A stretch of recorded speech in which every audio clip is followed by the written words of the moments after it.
辆明明已经彻底损毁，可黑人警长却不敢踏出车门，因为外头全是披着人皮的恶魔。他只能把所有希望压在驱邪的符咒石上，祈求自己能撑到明早日出。此刻车外却忽然响起呼喊声，这是那些怪物迷惑人心的诡计。身经百战的警长当然不会中招，可初次来到小镇的吉姆却沉不住气了。他还误以为是救援队赶到了，于是立刻就想推开车门出去，但却被警长一把按住。他说明外面那些根本不是活人，而是专门吞食人类内脏的恶魔。如果吉姆想让儿子活命，就必须老老实实待在车里，等到破晓。到了那个时候，怪物们自然会散去。吉姆听完终于平静了下来，为了儿子的生命，他没有再轻举妄动。然而他根本不清楚，跟随救援队返回的妻女却出了状况。由于救援车辆突然熄火趴窝，他们只能步行返回避难所。可现在夜色已经笼罩，外头到处游荡着食人的恶魔，而避难所里的人在看见他们后，迅速拉响了警报装置，所有人瞬间进入警戒状态，任凭他们如何拍打大门，都无人应答。因为现在已经入夜，没人能分辨他们是怪物还是活人。殊不知，真正的恶魔已经悄悄现身。一个少年忽然冲朱莉打起了招呼，嘴里还一直喊着他的名字。朱莉瞬间变得眼神空洞，显然被怪物的话术迷惑了。好在副警长反应迅速，直接开枪射向了那个少年，然而对方却毫发无损。眼看几个人就要命悬一线，女首领赶紧让光头拉开大门，这才救下了他们的性命。可刚一进门，母女两人就被五花大绑，这是所有新来者都必须接受的流程，以此来确保怪物没有混进来。没多久，母女两人就被分别隔离开。首领告诉女人无需恐惧，这里的所有人都是意外闯入小镇，而他们还算是比较幸运的那批，因为有些人是深夜才抵达这儿，他们根本没机会弄清状况，就被外头那些恐怖的恶魔撕碎吃掉。但女人此刻担忧的并非自己，而是还困在房车里的父子俩。与此同时，房车外头的呼喊声依旧没停，怪物们甚至爬到了车顶上。警长立刻安抚大家，只要符咒石还在，怪物就没办法闯进来，而他们只有保持镇定，才不会被怪物钻了空子。这里其实藏着一个细思极恐的细节，符咒石真的有用吗？还是只是一种心理安慰？导演通过这个设定揭示了人类在绝境中对规则的盲目依赖，就像我们现实生活中也总是试图找到某种护身符来对抗未知的恐惧。果然没多久，四周就安静了下来。可离奇的是，后半夜吉姆却忽然坐起身，并好奇地把符咒石取了下来。医生见状立刻阻拦，但终究还是慢了一拍。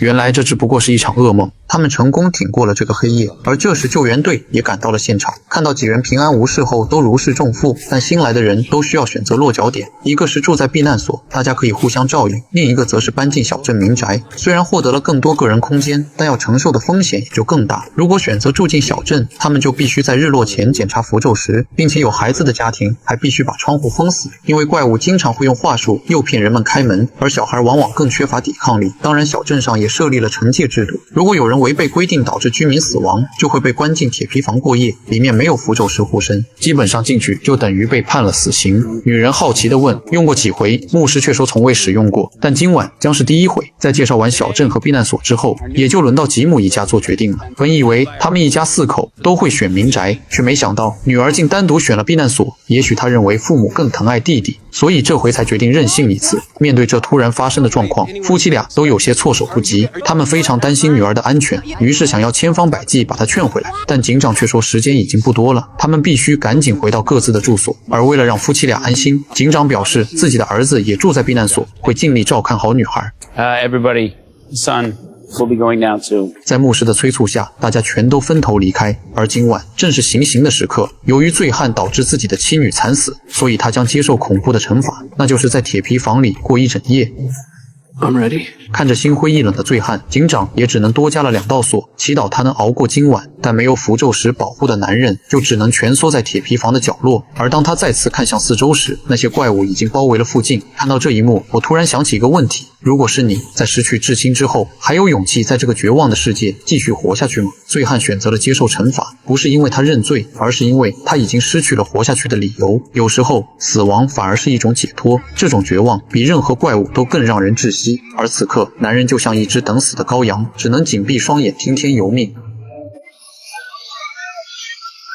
第二天，警长来到铁皮房时，周围已经是一片血腥，而男人也被怪物吃得一干二净。看着眼前惨不忍睹的画面，警长却没有太多悲痛，因为他早已习惯了这样的场景。然而自从这件事发生之后，小镇上的怪事就层出不穷，而这回更是发生在餐馆当中。因为吉姆全家才刚刚踏入小镇，警长正交代他们入夜后该注意什么，谁知这时服务员的胳膊忽然异常膨胀，随即便显现出杀死小男孩这几个字。可还没等女人反应过来，他便全身痉挛栽倒在地上。然而这还不是最诡异的事，因为避难所那头发生的状况更加古怪。只见一个男人不停地在挖深坑，看样子正在准备藏尸体的位置。What the hell are you doing? You're freaking people out.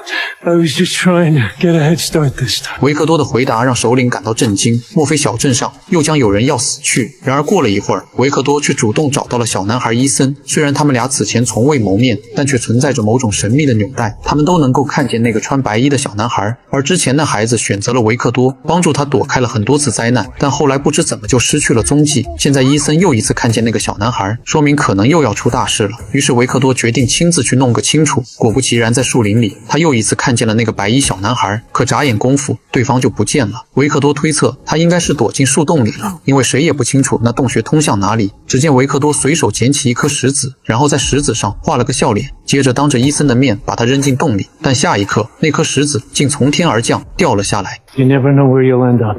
It could be somewhere close. It could be somewhere far. 维克多说，像这样的树林子里到处都是，但眼前这一颗，他确实是头一回碰见。说着说着，维克多突然感觉脑袋一阵剧痛，一股不安的感觉瞬间袭来。与此同时，吉姆夫妇发现儿子不见了踪影，于是赶紧冲进树林里搜寻，谁知突然被一群野狗包围了。眼看他们即将遭到攻击，一声枪响瞬间化解了危机。原来是维克多带着伊森赶到了。在确认儿子毫发无损之后，夫妻俩这才松了一口气。殊不知，一场更巨大的威胁正在悄悄接近他们的儿子。回到家中后，夫妻俩没有歇息，而是开始琢磨逃离小镇的方法。他们把所有疑问都写在了墙壁上，可却依然找不出为何会困在这里。但妻子的一番话却让两人都感到毛骨悚然。